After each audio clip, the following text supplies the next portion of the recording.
الحمد لله رب العالمين والعاقبة للمتقين والصلاة والسلام على سيد المرسلين سيدنا ونبينا ومولانا محمد وعلى آله وأصحابه أجمعين أما بعد.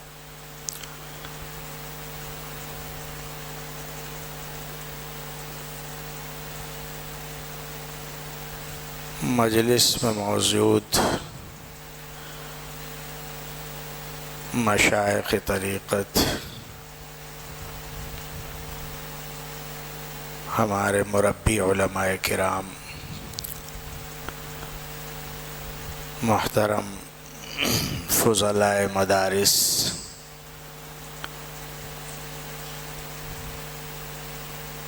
ہم اور آپ کہف الایمان کی جانب سے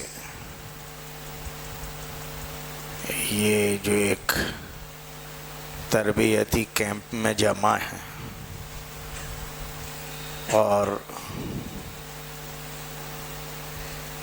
ہم ایک کچھار سے نکل کر آئے، ہمیں ایک چہار دیواری میں بند کر کے پالا جاتا ہے، چاروں طرف سے کھڑکی دروازے بند کیے جاتے ہیں۔ ہم وہی سوچیں گے جو ہمارے اساتذہ چاہتے ہیں، ہم وہی دیکھیں گے جو ہماری کتابوں میں لکھا ہے، ہم وہی سنیں گے جو ہمارے اکابر ہمیں سنائیں گے۔ ہمیں چاروں طرف سے بند کیا جاتا ہے اور ہماری ایک ذہنی پرورش کی جاتی ہے۔ باہر کے شکوک، شبہات، فساد، بگاڑ کے ماحول سے ہمیں پاک رکھا جاتا ہے،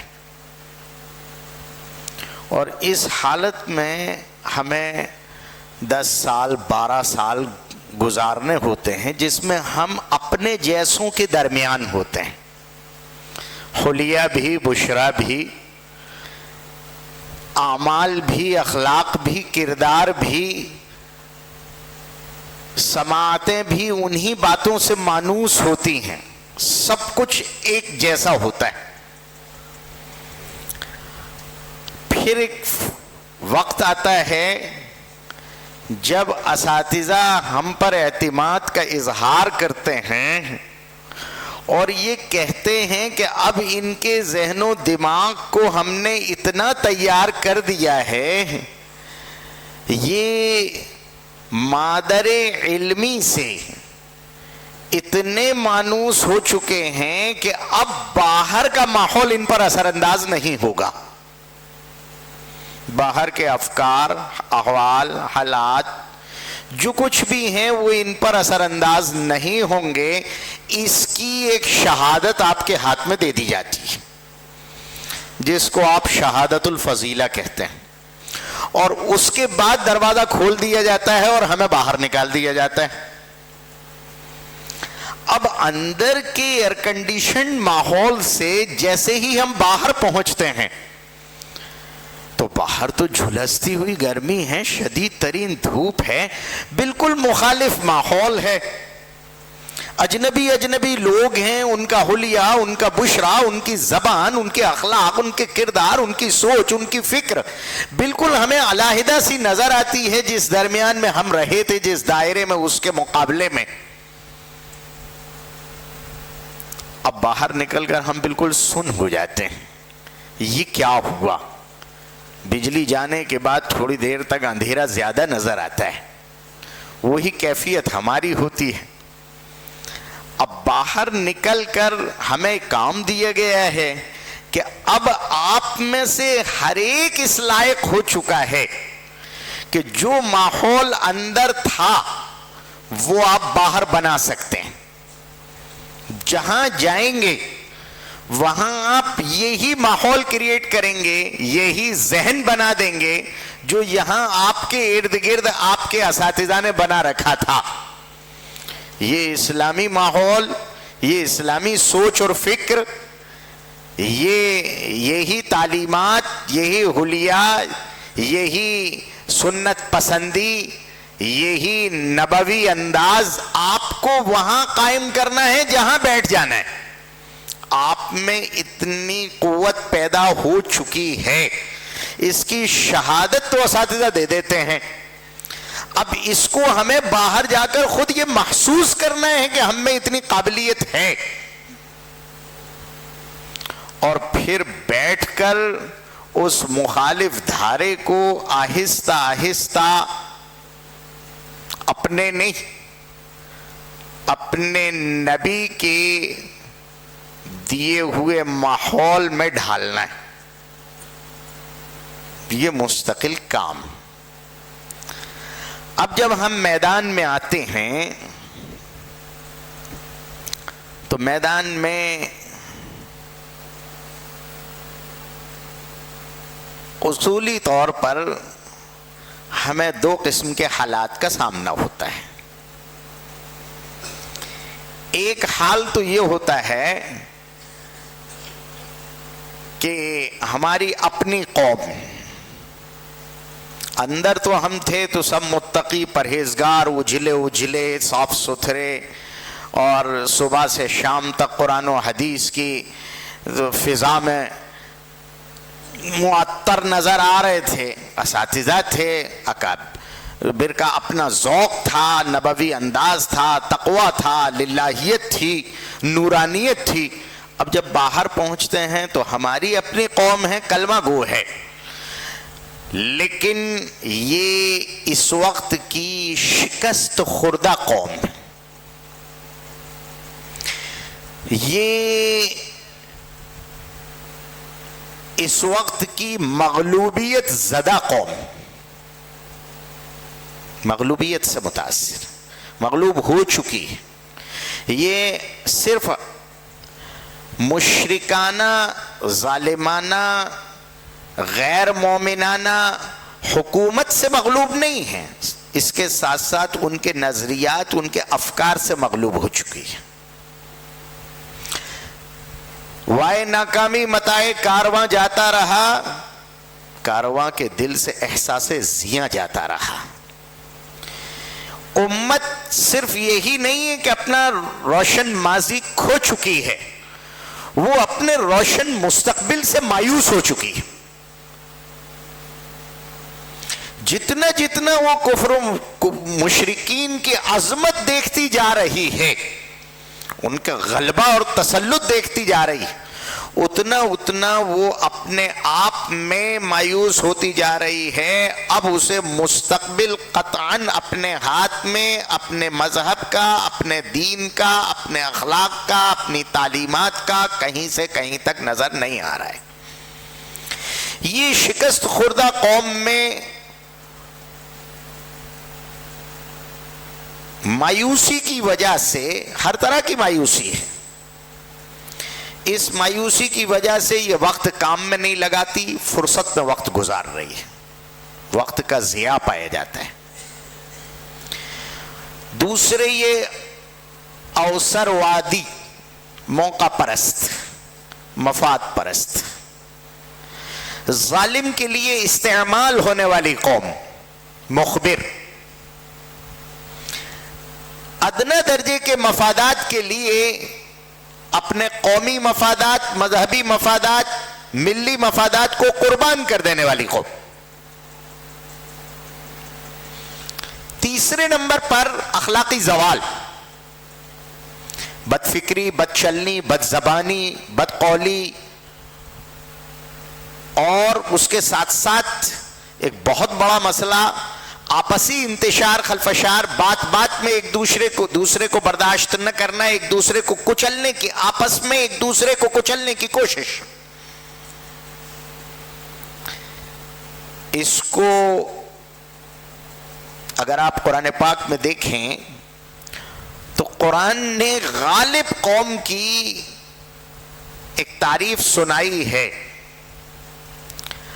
اشداء علی الکفار رحماء بینہم. یہ غالب قوم کی ایک تعریف کہ وہ اپنوں کے لیے نرم ہوتی ہے تاکہ اپنے نظریات کو فروغ دیا جا سکے. اپنوں کو اپنائیت دے کر مضبوط کیا جا سکے. جو ان نظریات کو، ان افکار کو کچلنے کی کوشش کرے گا اس کے لیے سخت ہوتی ہے. لیکن جب قوم مغلوب ہو جاتی ہے تو اس کے برعکس ہوتا ہے. پھر وہ اشداء بینہم ہوتی ہے، اور مغلوب ہونے کی وجہ سے رحماء علی الکفار ہوتی ہے.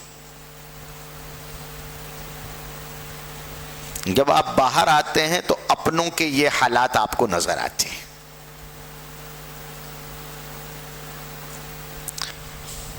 دوسری طرف، ایک طرف تو یہ مسئلہ ہے، اس کو ذہن میں رکھیے، اس کا حل آگے آئے گا.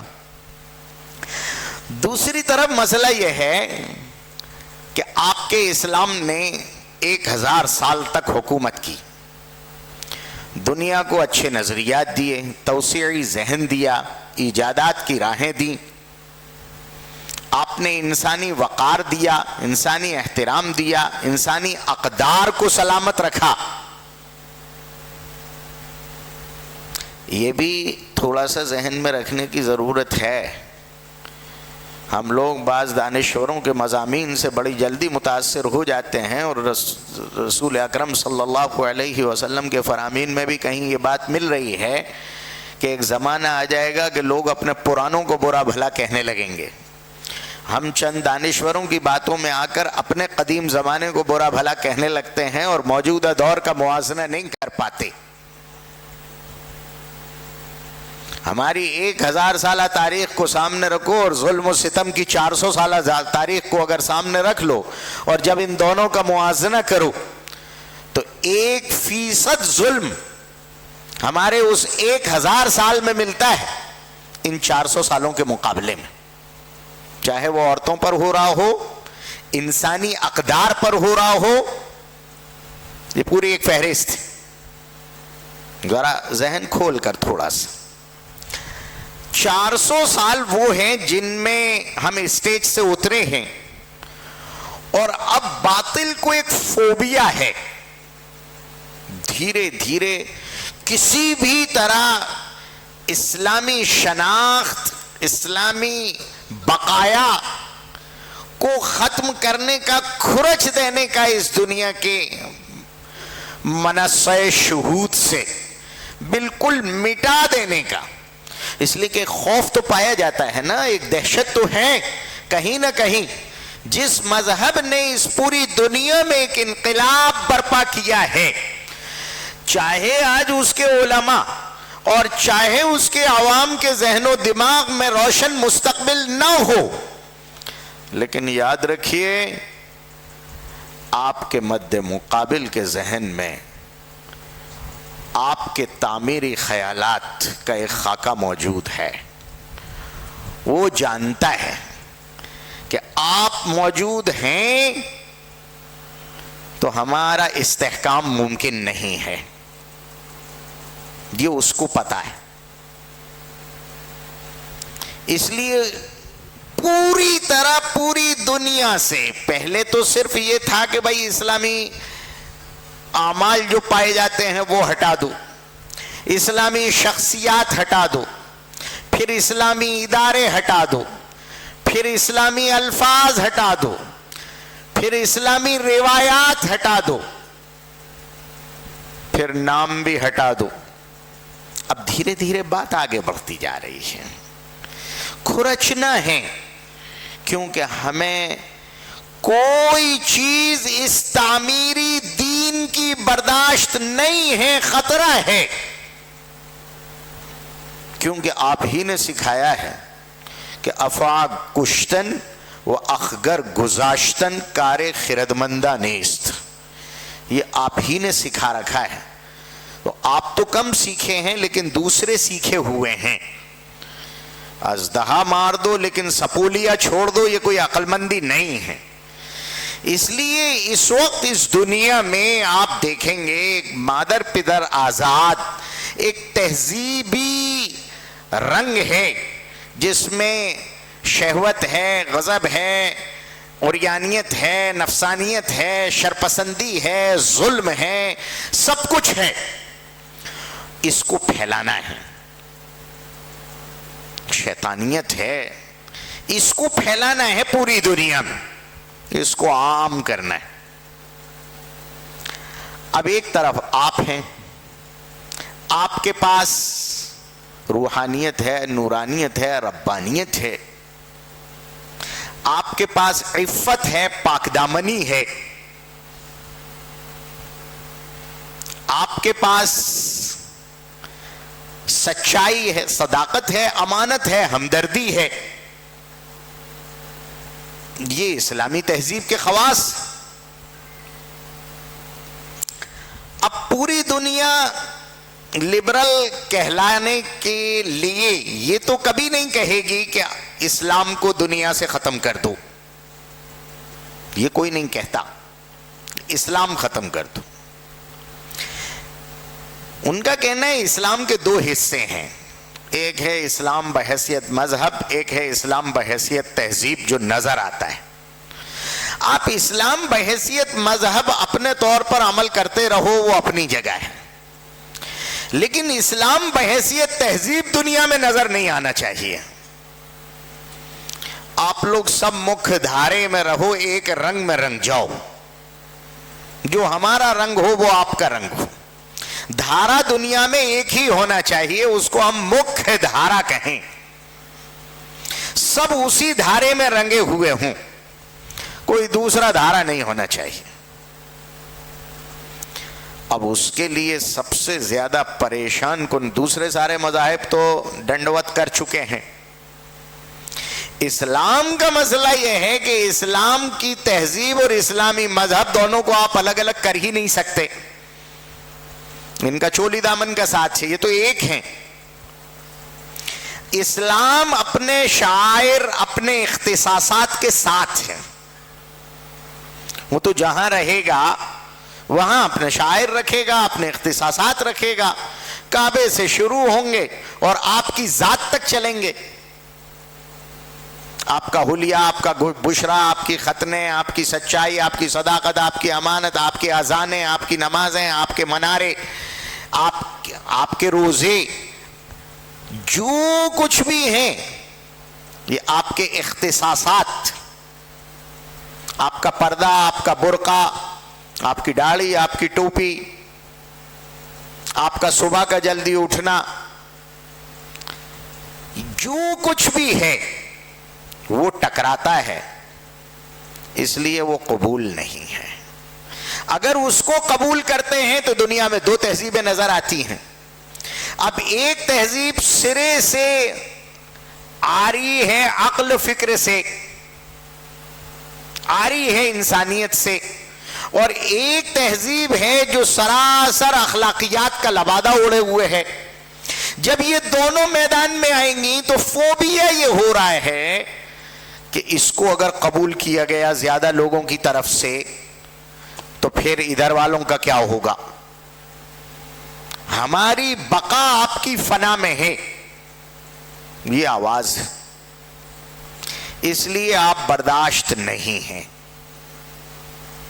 آپ اندر سے باہر آئے اس حال میں کہ آپ یہ چاہتے ہیں کہ آپ سے تقاضا بھی یہی ہے، آپ کو اتنے دن تیار بھی اسی لیے کیا گیا تھا کہ باہر نکل کر آپ اپنا جیسا ایک ماحول تیار کریں گے،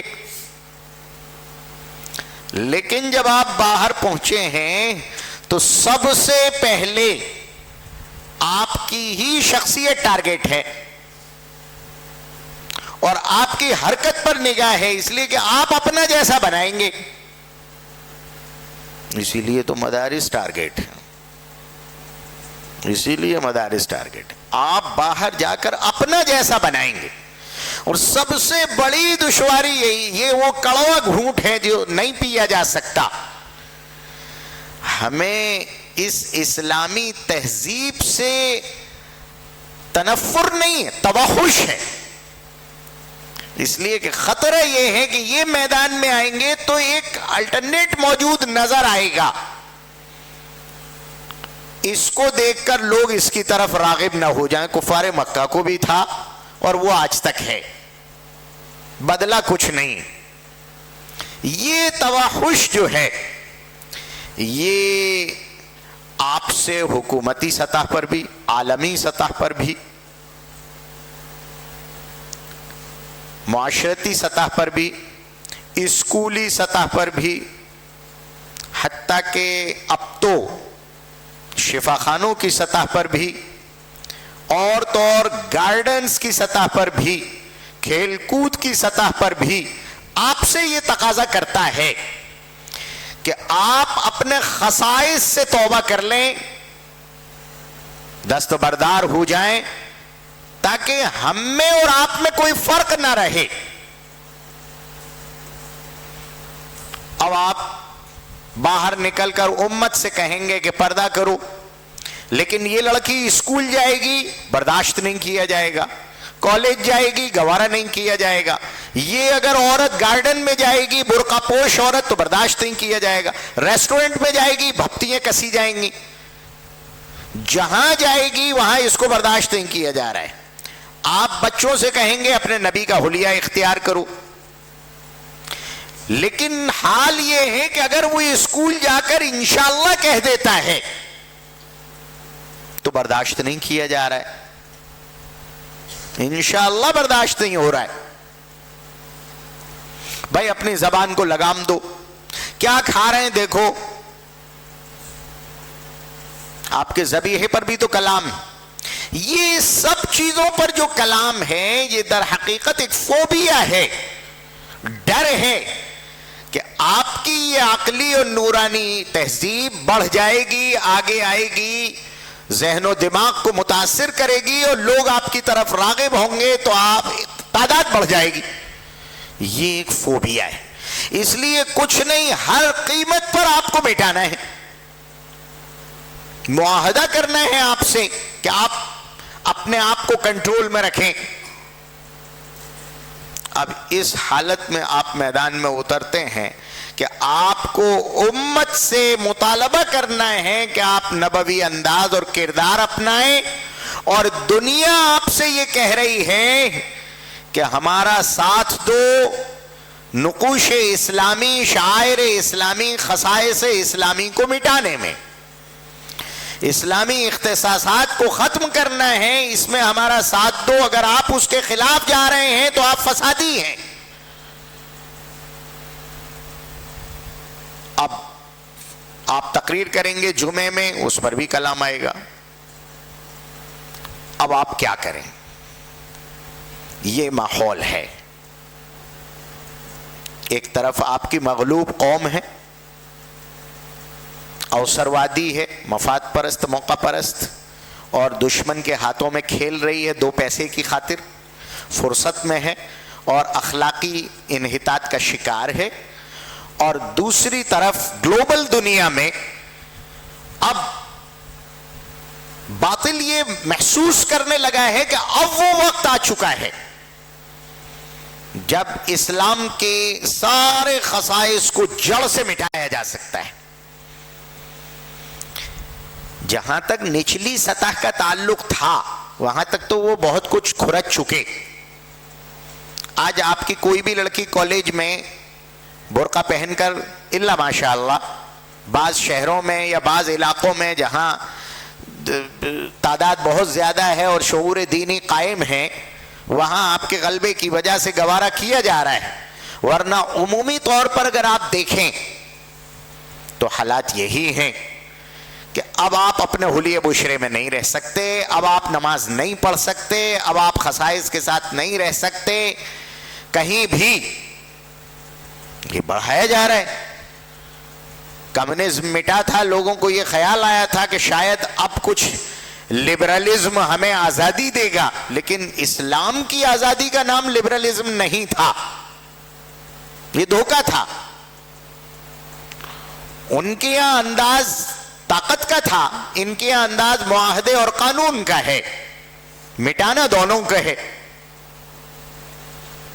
اب اس کے ساتھ آپ میدان میں آتے ہیں، ہم کیا کریں؟ امت دھیرے دھیرے قبول کرتی جا رہی ہے، تعلیم گاہوں میں قبول کر چکی ہے، ملازمتوں میں قبول کر چکی ہے، کیس لڑ لیے، فوج میں لڑ لیے، پولیس میں لڑ لیے، ادھر داڑھی کے لیے لڑ لیا، اس کے لیے لڑ لیا، اس کے لیے لڑ لیا، پردے کے لیے کیس لڑ لیے، عدالتوں نے کچھ بھی اس طرح کے فیصلے دے دیے کہ نہ آپ کے حق میں گئے اور نہ آپ سمجھے کہ ہماری مخالفت میں گئے، بہرحال جو کچھ بھی ہوا ہو گیا ہے۔ لیکن آپ کے شاعر کو نکالنے کا مستقل ہنر وہ سیکھ چکے ہیں اور چل رہا ہے۔ ان حالات میں آپ کیا کریں گے؟ ایک تو مشورہ یہ ہے امت کے نام کہ چلو تم ادھر ہی جدھر کی ہوا ہو، آپ بھی قبول کر لیجئے، اسلام کو صرف اندر کمرے کے اندر تہجد پڑھنے تک محدود رکھیے، تو شاید کل وہ دن بھی آ جائے کہ وہ بھی نہ بچے۔ پوری نمازیں شام میں پڑھ لیجئے، لیکن شاید وہ دن آ جائے کہ وہ بھی نہ بچے۔ مولانا علی میاں صاحب رحمۃ اللہ علیہ نے ایک زمانے میں فرمایا تھا کہ شعور ملی پیدا کر دو، ورنہ ایک وقت آ جائے گا کہ یہ تہجدیں انہیں بچا نہیں پائیں گی، نمازیں بھی باقی نہیں رہ پائیں گی۔ ایک شکل تو یہ ہے کہ آپ امت سے کہہ دیں کہ ہاں بھائی جیسے دستبرداری جاری ہے اسی انداز میں پیچھے ہٹتے چلے جاؤ، تو پھر آپ بھی جیسے آج ہیں ویسے کل نہیں بچیں گے۔ یہ بھی دوسرے ملکوں میں ہو چکا ہے، اور جو لوگ حج میں جاتے ہیں وہ دیکھتے ہوں گے کہ دوسرے ملکوں سے جو ریلیجیس ٹیچرز آتے ہیں وہ بھی کس انداز کے آتے ہیں، بیچارے وہ مجبور ہیں۔ ایک طریقہ تو یہ ہے کہ آپ سرنڈر ہو جائیے، ایک طریقہ یہ ہے کہ آپ سرنڈر نہ ہوں بلکہ آپ نبرد آزما ہو جائیں۔ جوشیلا طریقہ ہے، ہم جوش میں تقریریں کریں اور سیدھے ٹکرانے کی فضا بنائیں، لیکن اس میں مسئلہ تب آ جاتا ہے کہ ہم جوش میں چلے اور یہ سمجھے کہ پوری امت ہمارے پیچھے ہے، لیکن جب شکنجہ آتا ہے تو ہم اکیلے ہی کھڑے رہ جاتے ہیں، کوئی ہمارے ساتھ نہیں ہوتا۔ ایسے کتنے جوشیلے ہیں جو یا تو اب خاموش ہو چکے ہیں یا وہ جالیوں کے پیچھے ہیں۔ تو پھر اس صورت میں کیا کیا جائے؟ یہ ہے بنیادی سوال اور اس کا جواب چاہیے۔ اس کے لیے دو راستے، ایک راستہ یہ ہے کہ آپ کو زمینی سطح پر اتر کر مستقل محنت کرنی ہوگی۔ میرے بھائیوں ایک بات آج بہت ادب سے عرض کر دوں، یہ جو شاعروں کے شاعرانہ انداز ہے نا،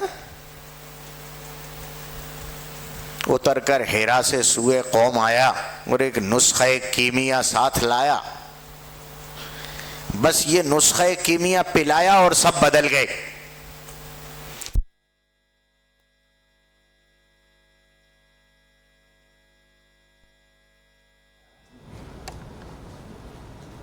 بنیادی طور پر پہلی چیز جہد مسلسل ہے، دوسری چیز اپنی کامیابی کا غائب درجے یقین ہے۔ جس زمانے میں اوجڑی ڈالی جا رہی تھی اس زمانے میں کہا جا رہا تھا کہ ایک دن تیرے باپ کا دین ہر کچے پکے گھر میں داخل ہو کر رہے گا، اتنا یقین بھی تو ہو اپنے حق پر ہونے کا اور حق کی نصرت اور تائید ملنے کا۔ وَاذْكُرُوا إِذْ أَنْتُمْ قَلِيلٌ مُّسْتَضْعَفُونَ فِي الْأَرْضِ تَخَافُونَ أَن يَتَخَطَّفَكُمُ النَّاسُ فَآوَاكُمْ وَأَيَّدَكُمْ بِنَصْرِهِ وَرَزَقَكُمْ مِنَ الطَّيِّبَاتِ لَعَلَّكُمْ تَشْكُرُونَ۔ اللہ کی نصرت آتی ہے، لیکن آتی کب ہے؟ وَبَلَغَتِ الْقُلُوبُ الْحَنَاجِرَ وَتَظُنُّونَ بِاللَّهِ الظُّنُونَ۔ خاموش محنت زمینی سطح پر لوگوں کی، مرد ہوں عورتیں ہوں بچے ہوں۔ ہم سے غلطی یہ ہو رہی ہے کہ کہیں تو ہم بچوں کی ذہن سازی کرتے ہیں اکیلے، تو ماں باپ ان کا ذہن خراب کر دیتے ہیں مغلوبیت کی وجہ سے۔ اور کہیں ہم ذہن سازی کرتے ہیں صرف بڑوں کی، تو نئی نسل جو آ رہی ہے وہ دوسروں کے ہاتھوں میں پل کر آ رہی ہے. ہمیں ضرورت ہے طویل مدت نبوی سیرت کو سامنے رکھ کر ذہن سازی کی. مردوں کی بھی کریں گے، عورتوں کی بھی کریں گے، بچوں کی بھی کریں گے، لیڈرز کی بھی کریں گے، انٹلیکچوئلز کی بھی کریں گے، سب کی ذہن سازی کریں گے، انفرادی طور پر کریں گے، ملاقاتیں کر کے کریں گے. بہت عجیب سی بات ہے کہ سب سے زیادہ ضروری جن علماء کے لیے انفرادی ملاقاتیں تھیں، مولانا عثمان صاحب دامت برکاتہم ابھی حیات ہیں، ہمارے والد کے کلاس فیلو ہیں. ان کو حضرت شیخ زکریا صاحب رحمۃ اللہ علیہ نے اندور سے آگے نماڑ میں ایک جگہ ہے کھرگون، وہاں بھیجا تھا. تو مولانا عثمان صاحب نے خود مجھے سنایا کہ میں جب یہاں آیا تو اتنا عجیب و غریب ماحول تھا، اتنا عجیب و غریب، میں تھک گیا. 3 مہینے میں میری حالت خراب ہو گئی. میں نے حضرت شیخ کو ایک لمبا خط لکھا اور اس میں یہ لکھا کہ حضرت مجھے کہیں بھی بھیج دیجئے، بس یہاں سے ہٹا دیجئے اللہ کے واسطے، میں یہاں بہت پریشان ہوں. اور جو کچھ رد عمل یہاں سامنے آ رہا تھا کہ وہ میں نے سب لکھ دیا. صرف اجازت لینی تھی حضرت سے کہ وہ سب لکھ کر اور خط بھیجا، اور ادھر میں نے اپنا سامان سٹا باندھنا شروع کر دیا کہ اب حضرت کا جواب آئے گا اور مجھے یہاں سے جانا ہے، جہاں پہنچائیں گے وہاں. حضرت شیخ زکریا صاحب رحمۃ اللہ علیہ کا جو جواب آیا اس میں سب سے اوپر سلام کے جواب کے بعد ایک جملہ لکھا تھا، عثمان نیت کر لو تمہاری قبر کھرگون میں بنے گی.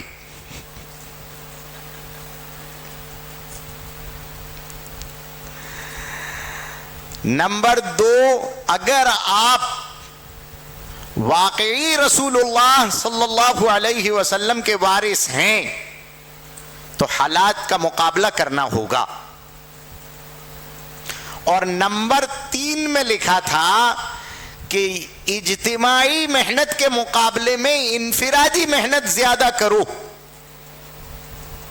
نتائج دیر سے آئیں گے لیکن دور رس آئیں گے. یہ 3 جملے لکھ کر بھیجے تھے. ماں عثمان صاحب ابھی بھی کھرگون میں ہیں، آج انہیں 50 سال ہو چکے،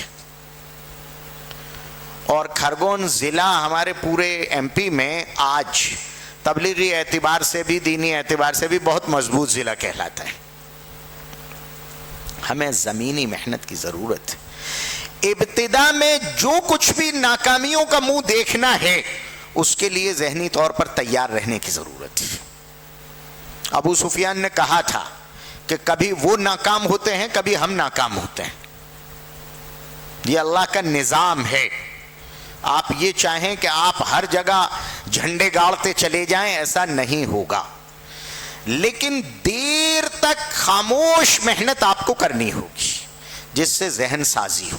نمبر 1، اس کے لیے ہمیں تیار رہنا چاہیے اور نہ ہو مایوس. کیا ہے یہ اس کشت ویراں سے ذرا نم ہو تو یہ مٹی بڑی زرخیز ہے ساقی. اس امت میں ایمان کی چنگاری اور جناب محمد الرسول اللہ صلی اللہ علیہ وسلم سے نسبت کی ہوا موجود ہے. اس امت سے کبھی مایوس ہونے کی ضرورت نہیں ہے، کبھی نہیں. اس امت میں آج بھی بہت کچھ بن جانے کا جذبہ موجود ہے. ہم لوگوں نے قادیانیت کے خلاف جب کام کیا تو وہ دیہات جن کے بارے میں ہم یقین کر چکے تھے کہ اب یہ کبھی نہیں پلٹ سکیں گے، وہاں پہنچنے کے بعد اندازہ ہوا کہ اندر بہت کچھ نمی ہے.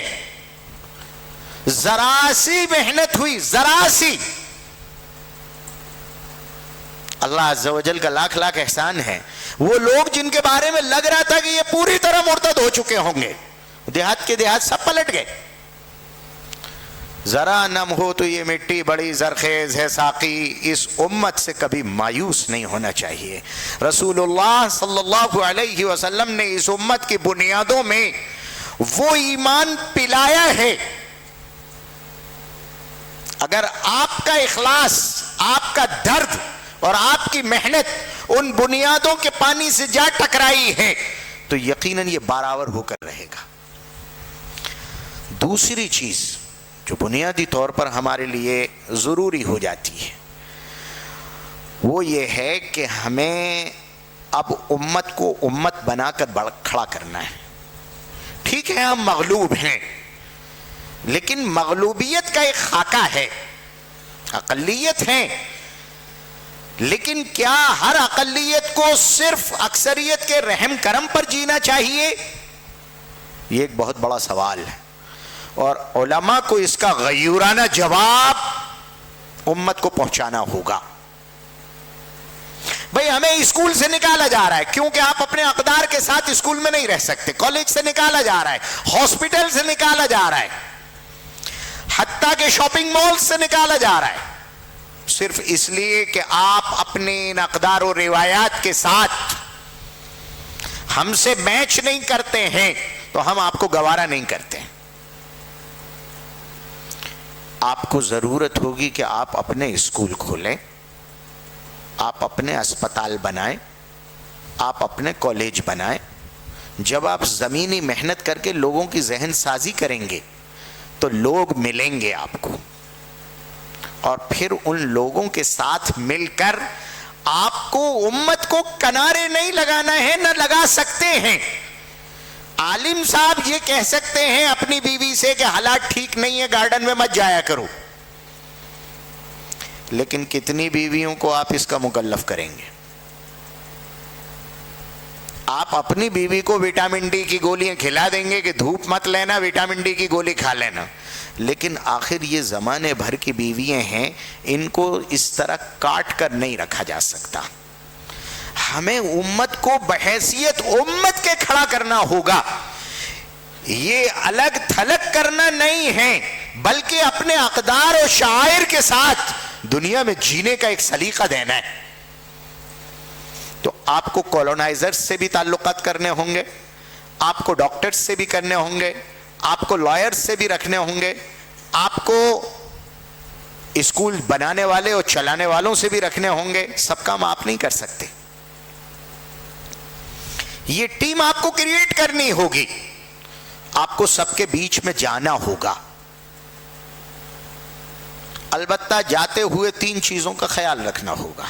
جب جا ہی رہے ہیں تو پھر 3 چیزوں کا خیال رکھنا ہوگا۔ ایک تو اپنے آپ کو باوقار رکھنا ہوگا۔ باوقار کا مطلب یہ نہیں ہوتا کہ ہم عزت تلاشتے ہوئے کسی کے یہاں جائیں اور پھر اگر توہین ہوتی ہوئی محسوس کریں تو دل برداشتہ ہو کر بد دعائیں دیتے ہوئے واپس آ جائیں۔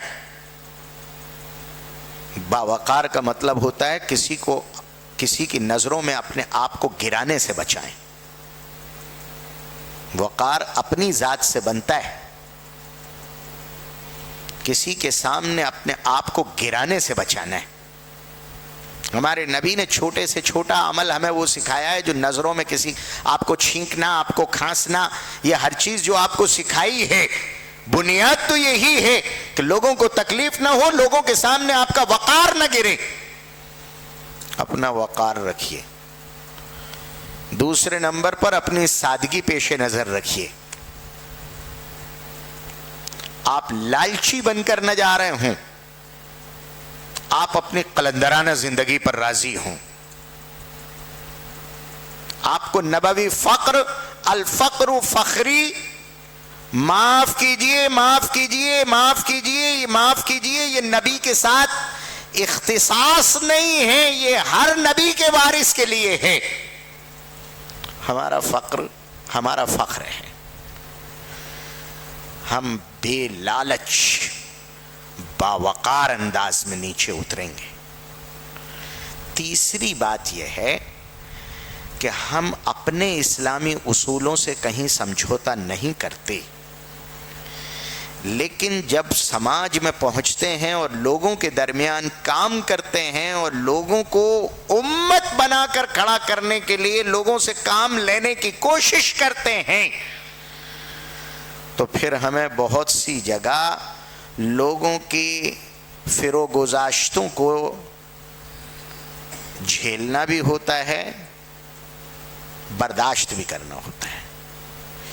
آپ یہ چاہیں کہ جو ملے مجھے وہ خواجہ باقی باللہ ملے، تو آپ کی زندگی گزر جائے گی، ایک بھی نہیں ملے گا۔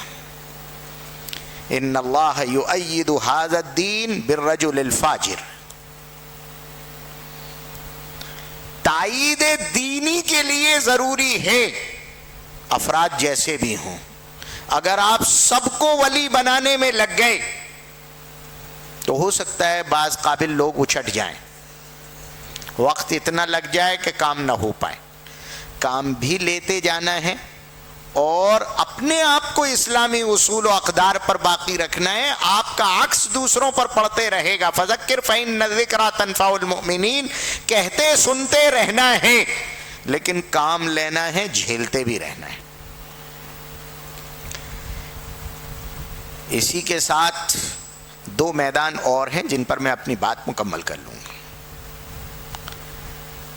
ایک میدان آتا ہے اب جو حالات، اس لیے کہ آپ کی بقا جہاں جہاں تک آپ جا رہے ہیں وہاں سے آپ کو کھرچا جا رہا ہے۔ اس ملک میں آپ بسے ہیں، آپ کے اکابر نے ایک معاہدہ یہاں رہنے کے لیے کیا تھا جس کو آپ دستور ہند کہتے ہیں۔ دوسرے لوگ اس معاہدے کو توڑتے چلے جائیں، لیکن ہمیں اوفو بالعہود کا سبق پڑھایا گیا ہے، ہم آخر تک معاہدہ توڑتے نہیں ہیں۔ ایک سطر بھی جب تک معاہدے کی باقی ہے، جب تک ہم معاہدے پر باقی ہیں۔ اس لیے آپ نے دیکھا ہوگا کہ ہر طرح کی مایوسیوں کے باوجود بھی ہمارے اکابر عدالتوں کی طرف رجوع کرتے ہیں، کریں گے، ہم بھی عدالتوں کی طرف جائیں گے، جانا پڑتا ہے، جانا پڑتا ہے۔ جب عدالتوں میں جائیں گے تو آپ کو وکلا کی ضرورت ہوگی، اس طبقے سے آپ کو تعلقات قائم کرنے ہوں گے۔ اور ایک بات اور بتلا دوں، جتنی گہرائی سے آپ نے قانون پڑھا ہے، جتنی منطق آپ نے پڑھی ہے، آپ اپنے علم میں مایوس نہ ہوں، آپ اپنے علم کو اور اپنے اساتذہ کی عطایا کو حقیر نہ سمجھیں۔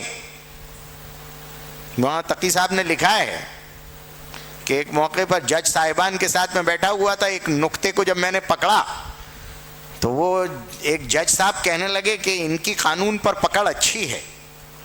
کہ میں نے ان سے کہا کہ نہیں سر، مسئلہ یہ ہے کہ میں نے ہدایہ پڑھی ہے،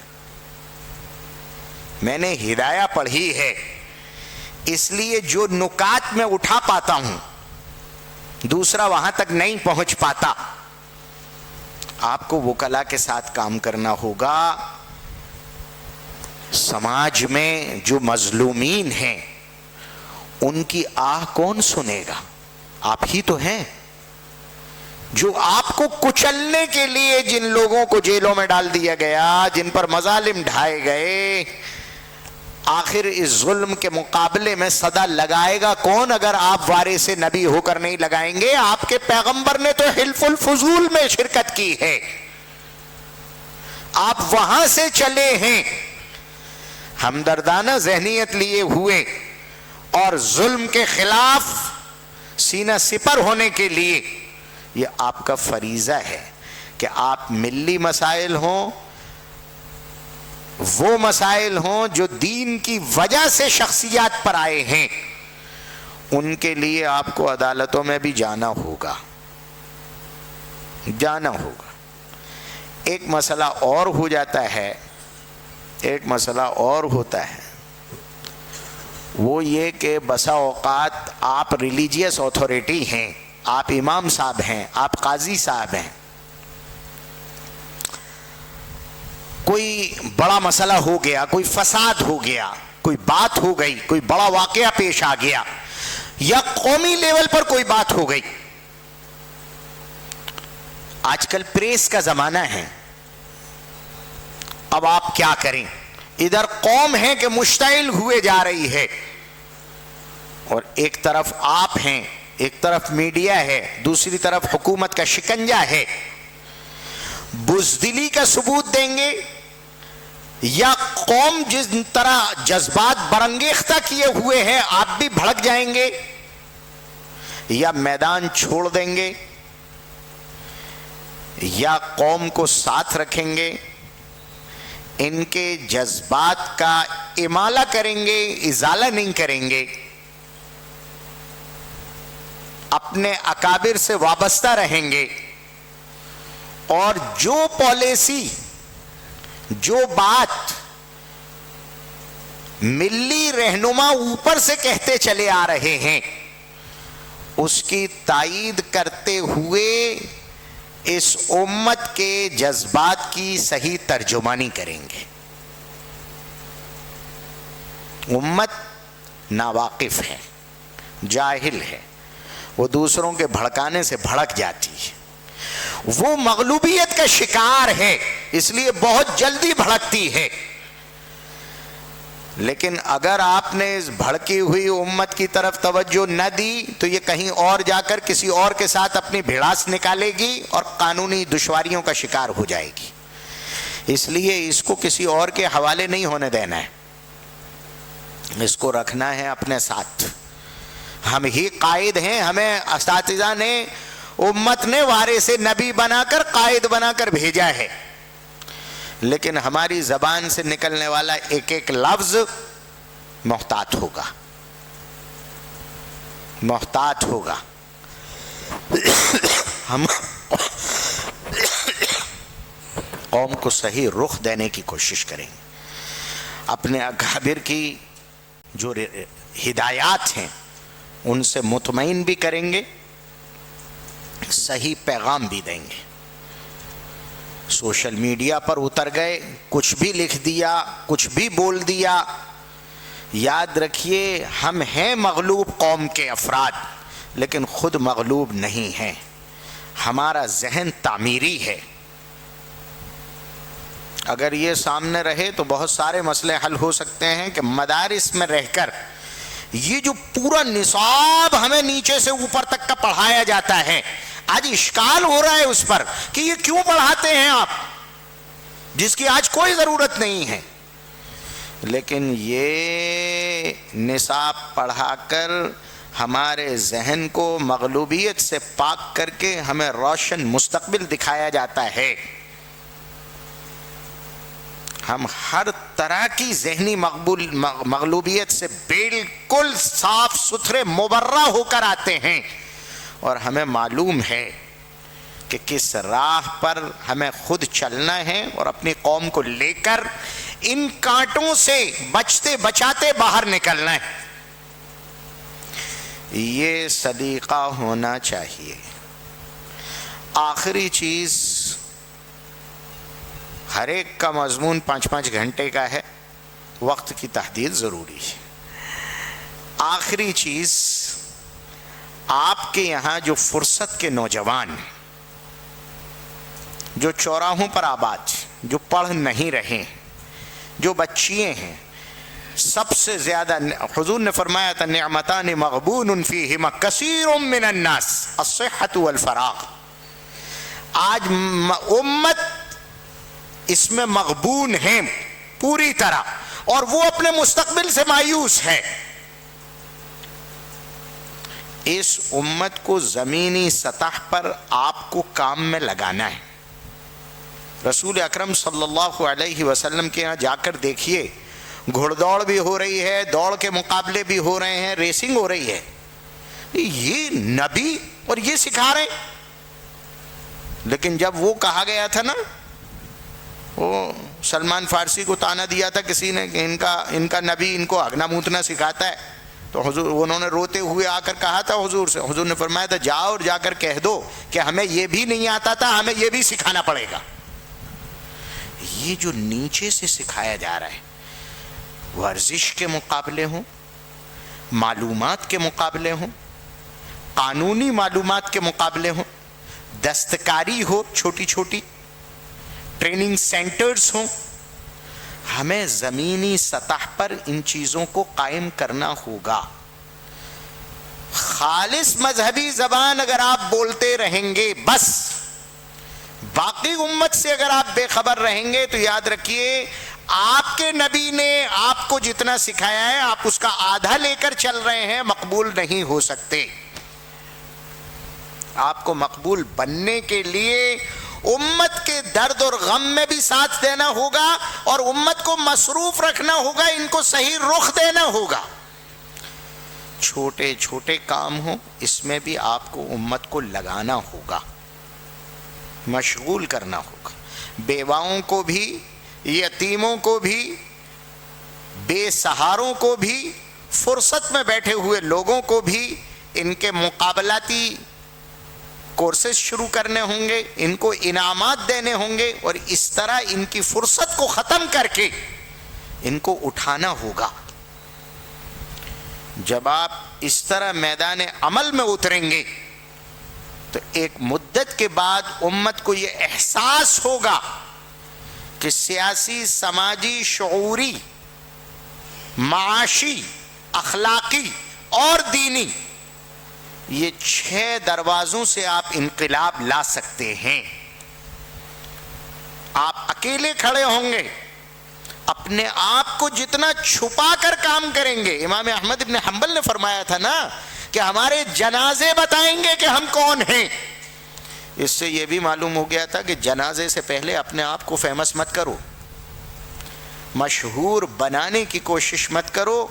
جتنا چھپ کر، آج کے حالات میں خاص طور سے اپنے رفقا کو عاجزانہ، بہت عاجزانہ درخواست کر کے جاتا ہوں، جتنا چھپ کر آپ کام کریں گے، جتنا خاموش رہ کر اور اپنے آپ کو چھپا کر کام کریں گے، جتنا بچا بچا کر کام کریں گے، اپنے علاوہ دوسروں کے چہرے سامنے رکھ کر کام کریں گے، اتنا لمبی مدت آپ کام کر سکیں گے اور شرور و فتن سے محفوظ رہیں گے۔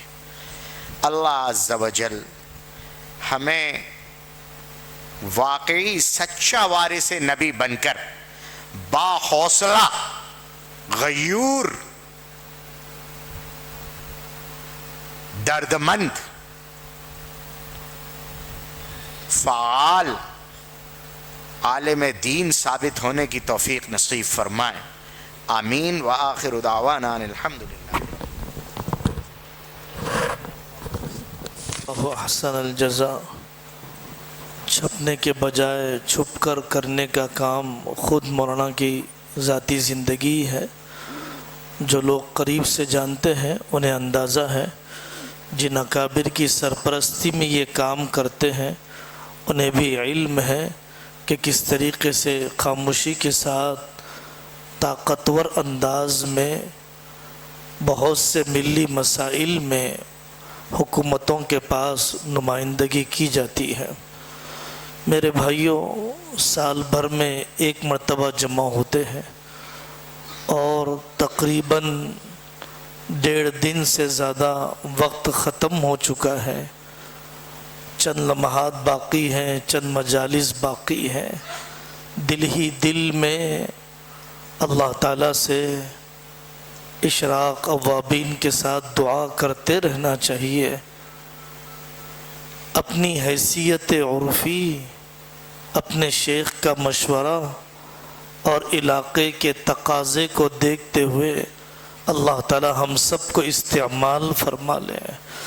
زندگی کا کوئی لمحہ ضائع نہ ہونے پائے، اس کی تدبیر اور اس کا فیصلہ اللہ سے ہم کروا کر جاتے ہیں، تب یہ سمجھیں کہ ہم نے کامیاب شرکت کی ہے اجلاس میں۔ اعتزلتموهم وما يعبدون إلا الله فأووا إلى الكهف ينشر لكم ربكم من رحمته ويهيئ لكم أمركم مرفقا فأووا إلى الكهف ينشر لكم ربكم من رحمته ويهيئ لكم من أمركم مرفقا